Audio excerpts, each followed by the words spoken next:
बिस्मिल्लाहिर्रहमानिर्रहीम। अस्सलाम वालेकुम मोअज़्ज़ज़ काश्तकार भाइयों, इस वीडियो क्लिप में बात कर रहे हैं कि अपनी चावल की फसल को सुंडियों के हमले से कैसे महफूज बनाया जाए। देखें, बाज़ औक़ात हमारे जो काश्तकार भाई होते हैं वो जैसे ही नर्सरी को शिफ्ट करते हैं तो नर्सरी शिफ्ट करने के बाद जो इब्तदाई खादें देते हैं ना, उसमें वो किसी भी जहर को इस्तेमाल नहीं करते, क्योंकि अक्सर सुंडियों का हमला चावल के खेत में इब्तदाई स्टेज पे हो जाता है। जैसे ही हम लोग नर्सरी को शिफ्ट करते हैं तो नर्सरी शिफ्ट करने के 15 से 20 दिन के बाद सुंडियों का जो हमला होता है वो शुरू हो जाता है, और जिसका रिज़ल्ट हमें ये मिलता है कि उसका जो दरमियान वाले पत्ते होते हैं, दरमियान वाले जो मतलब हिस्सा होता है पौधे का, वो सूख जाता है और साइड वाले पत्ते भी सूख जाते हैं। इसी तरह पूरे का पूरा पौधा जो है ना वो डेड हो जाता है। तो इससे अगर आप लोग अपनी फसल को महफूज करना चाहते हैं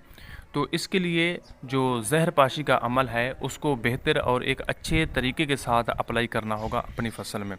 देखिए भी, जैसे ही आप लोग चावल की नर्सरी को फील्ड में शिफ्ट करते हैं तो उसको शिफ्ट करने के 15 दिन के बाद फ़ौरन आप यूरिया के साथ जहर को लाजमी तौर पर इस्तेमाल करें। और इस दौरान जो आप लोगों ने जहर इस्तेमाल करनी है वो सनक्राफ का कमान सुपर है, या सजेंटा का विल्टाको है, या एफएमसी का फल्टेरा है।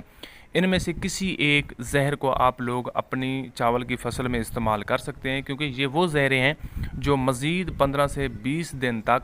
जो है ना सुंडियों के हमले को रोक के रखती हैं, और आप लोगों की जो फसल है वो इससे महफूज रह सकती है। फिर आगे मज़ीद 15 से 20 दिन जैसे ही गुजरेंगे, जो दूसरी खाद फिर जब आप देंगे तो उस वक्त भी दूसरी भी आप लोगों ने जहरपाशी कर लेनी चाहिए, ताकि मज़ीद आप लोगों की जो चावल की फसल है वो इन सुंडियों के हमले से महफूज हो सके। तो इस तरह से आप लोग अपनी चावल की फसल को इन जहरों के अप्लाई करने से महफूज बना सकते हैं।